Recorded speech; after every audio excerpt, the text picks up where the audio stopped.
احمد سعید منہاس صاحب ہمیں جوائن کر چکے ہیں، اس پر ان سے بات کریں گے۔ احمد سعید صاحب بہت شکریہ آپ کا وقت کا۔ کیا کہیے گا کہ پاکستان کی جو فورسز ہیں ان کی جانب سے انٹیلیجنس بیسڈ کارروائیاں کی گئی ہیں اور 5 مشتبہ افراد گرفتار کیے خارجیوں سے ہے، ان کا تعلق بھارتی خفیہ ایجنسی را سے ہے۔ بھارت پاکستان میں اپنی مذموم کارروائیاں جاری رکھنا چاہتا ہے اور ہر بار اسے منہ کی کھانا پڑتی ہے، کیا کہیے گا اس پر؟ دیکھیے، جو آج جو پکڑے جانے والے 5 کارندے ہیں را کے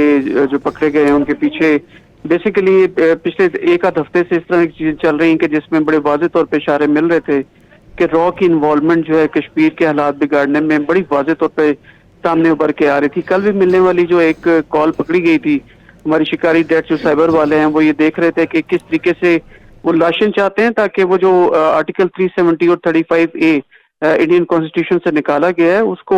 وہ ہیج بیہائنڈ کر سکیں پاکستان کے اندر کسی بھی قسم کی ڈسٹربنس سے۔ تو لہٰذا کل جو یہ تمام کروائی اور آج اسپیشلی 9 جون کو ہونے والی یہ تمام جو ایکٹیویٹیز آج لانگ مارچ کی صورت میں ہونی تھی، تو ان سے ملنے والے ہتھیار اور جو گرنیڈز ہیں وہ بیسیکلی یوز کیے جانے تھے عوام کے خلاف اور ان کو ملائم کرنا تھا پاکستان کو کہ ان کی لا انفورسمنٹ ایجنسیز نے جو ہے وہ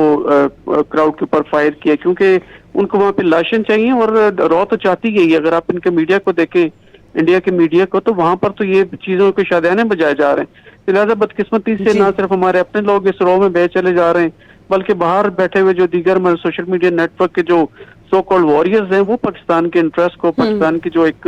پرسپشن ہے اس کو ملائن کر رہے ہیں۔ تو لہٰذا آرٹیکل 370 اور 35A جو انڈین کانسٹیٹیوشن سے ایبروگیٹ کیے گئے تھے وہ بیسیکلی اس کے امپریشن کو، جو نیگیٹو امپریشن پوری دنیا میں بنا کشمیر کو لے کر، تو اس کے پیچھے یہ ہیج بیہائنڈ کرنا چاہ رہے تھے۔ میرے خیال میں ہمارے انٹیلیجنس ایجنسیز کی بہت بڑی کامیابی ہے اور آئندہ آنے والے دنوں کے اندر آپ دیکھیں گے مزید گرفتاریاں بھی ہوں گی، کیونکہ جو جتنا مرضی وہ کوشش کر رہے ہیں لیکن اپنے مضموم تکڑوں سے انشاءاللہ پاک فوج کی اہم کامیابیاں اس کو حاصل ہوئی ہیں اور آنے والے دنوں میں مزید کامیابیاں ملیں گی۔ بہت شکریہ احمد سعید صاحب آپ کے وقت کا۔